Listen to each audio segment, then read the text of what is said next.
திங்கட்கிழமை வீடியோக்கான ஒரு ப்ரோமோ தாங்க வந்திருக்கு. ப்ரோமோ வந்து சூப்பராக இருந்துச்சு அப்படின்னு தான் சொல்லணும். நான் எபிசோட்லேயே சொன்னேன்ல, வள்ளிக்கு வந்து கிட்டத்தட்ட வந்து நம்ம மாறனும் வீராவை வந்து லவ் பண்ணுறது வந்து தெரிஞ்சு போச்சு அப்படின்னு தான் சொல்லணும். அதே மாதிரி வந்து நம்ம மாறனே வந்து உண்மை வந்து சொல்லிட்டாங்க அப்படின்னு தான் சொல்லணும். நம்ம வள்ளி வந்து நானே உங்களை வந்து கல்யாணத்துக்கு சேர்த்து வைக்கிறேன் அப்படிங்கிற மாதிரி சொல்லிக்கிட்டு இருக்காங்க அப்படின்னு தான் சொல்லணும். அதெல்லாம் பார்க்குறவங்க சேனலை மட்டும் மறக்காமல் லைக் அண்ட் சப்ஸ்கிரைப் மட்டும் பண்ணிடுங்க.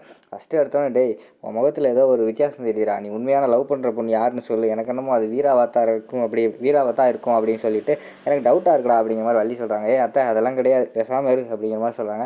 இல்லை நீ இப்போ வந்து விளம்பரத்தை பார்க்கும்போது நான் வந்து பார்த்தேன், உன் முகத்தில் வந்து ஒரு புன்னகை இருந்துச்சு, ஒரு ஏக்கம் இருந்துச்சு, உண்மையை சொல்லு, அந்த ஏக்கத்துக்கு காரணம் வீரா தானே அப்படிங்கிற மாதிரி சொல்கிறாங்க. அத்தை அதெல்லாம் இல்லைத்த அப்படிங்கிற மாதிரி திருப்பி வந்து நம்ம மாறன் வந்து சொல்லிக்கிட்டே இருக்காங்க. ஆனால் நம்ம வள்ளி வந்து நம்புற மாதிரி இல்லை. எனக்கு சத்தியம் பண்ணி கொடு, அத்தை மேலே சத்தியம் பண்ணு, நீ லவ் பண்ணுற பொண்ணு வீரா தானே அப்படின்னு சொல்லி சத்தியம் பண்ணு அப்படிங்கிற மாதிரி சொல்கிறாங்க.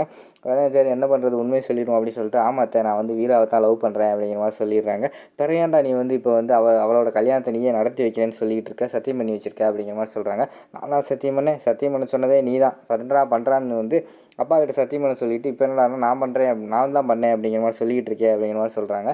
அதெல்லாம் இல்லைடா, அப்போ வந்து நீ வந்து வீராவை லவ் பண்ண எனக்கு தெரியாதுடா, இப்போ சத்தியமாவது அதுவாகுது, அதை தூக்கி தூர போடு, இப்போ வந்து நீ வீராவை எப்படியாவது வந்து நம்ம வீட்டுக்கு கொண்டு வாடா மருமகளா, கொஞ்ச நாள் நீ லவ் பண்ணதுக்கே நீ எவ்வளோ திருந்திட்ட, எவ்வளோ மாறிட்ட, அவள் மட்டும் வாழ்க்கை ஃபுல்லாக வந்திருந்தானா கண்டிப்பாக வந்து நீ நல்லா இருப்படா அப்படிங்கிற மாதிரி சொல்கிறாங்க. இல்லை நான் வேறு அந்த கல்யாணத்தை முன்னாடி நின்று நடத்தி வைக்கிறேன்னு சொல்லிட்டு சத்தியம் பண்ணியிருக்கேன் அப்படிங்கிற மாதிரி சொல்கிறாங்க. சத்தியமாவது வெங்காயமாவது, அதை தூக்கி தூர போகிறா, தெரியாமல் பண்ண சத்தியம் தானே, அதெல்லாம் கிடையாது, நீ கண்டிப்பாக வந்து வீரா கிட்ட பேசு அப்படிங்கிற மாதிரி சொல்கிறாங்க.